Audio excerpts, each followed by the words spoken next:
On January 21st, 1976, the future of air travel took off.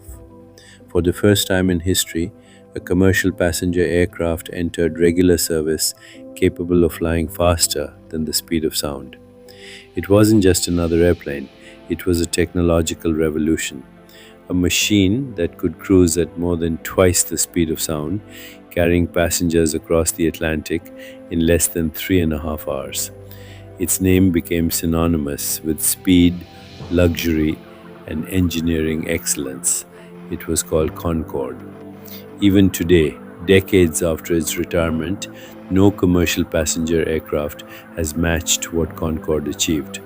It wasn't simply ahead of its time, it belonged to a future that never truly arrived.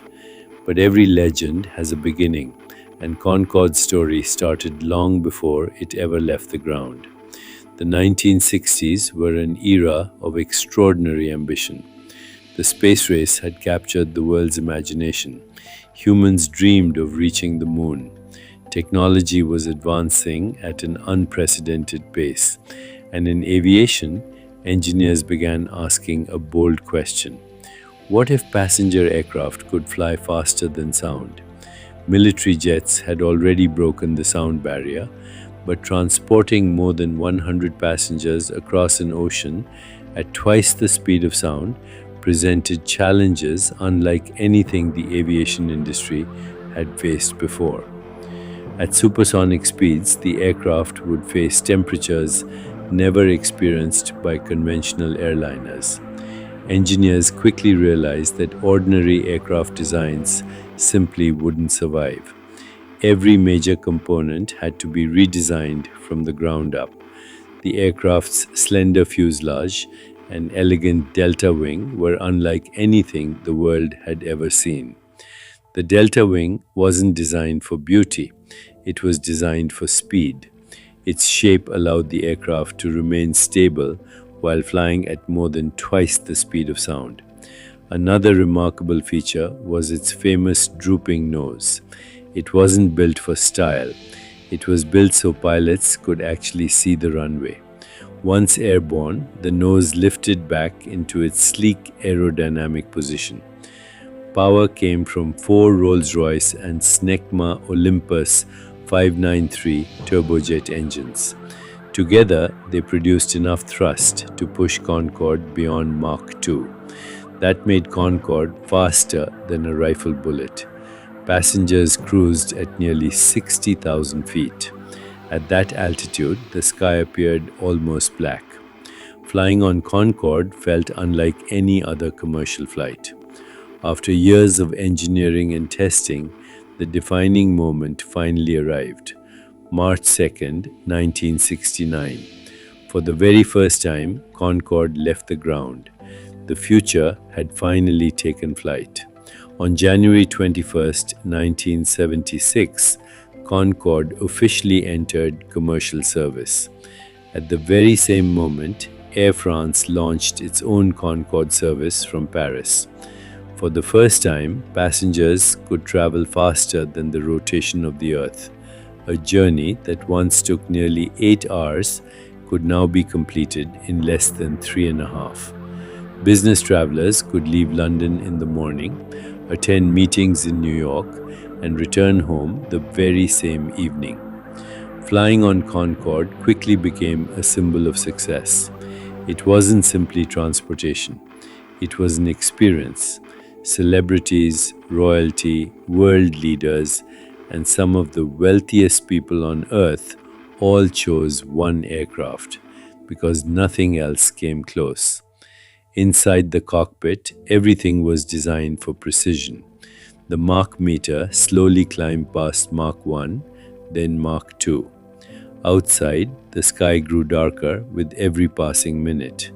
Passengers weren't just flying, they were witnessing the future. For nearly 24 years, Concorde represented the pinnacle of commercial aviation. Its safety record was remarkable. Millions admired it. Thousands experienced it. It seemed almost untouchable. But on July 25th, 2000, everything changed. Air France Flight 4590 prepared for a routine departure to New York.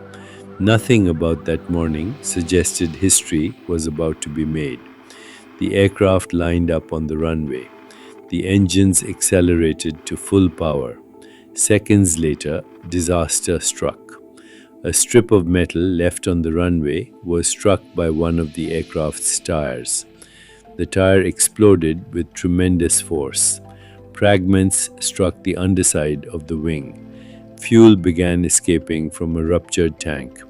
Within moments, the escaping fuel ignited. The crew fought desperately to keep the aircraft airborne, but the aircraft continued losing power. Less than 2 minutes after takeoff, the world's fastest passenger aircraft was lost. The accident shocked the aviation world.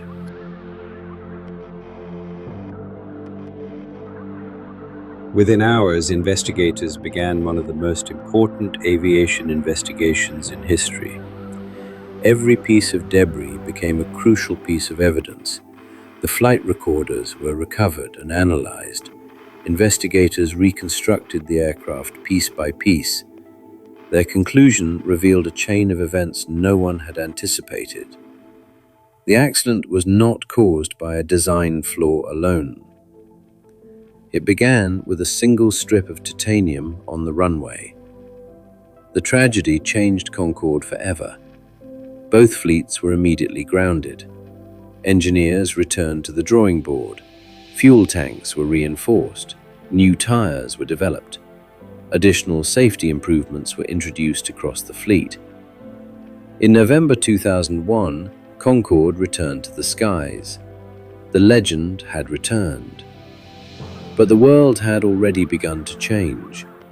Rising costs and declining demand made its future increasingly uncertain. In 2003, the final decision was made. After 27 remarkable years, Concorde's journey came to an end. Concorde may no longer fly, but its legacy still echoes across the skies. It proved that humanity could shrink oceans, challenge the impossible, and redefine the limits of flight. Even today, every new supersonic aircraft project is measured against the legend that came before it. Concorde wasn't simply the fastest passenger aircraft ever built. It was the future, decades ahead of its time.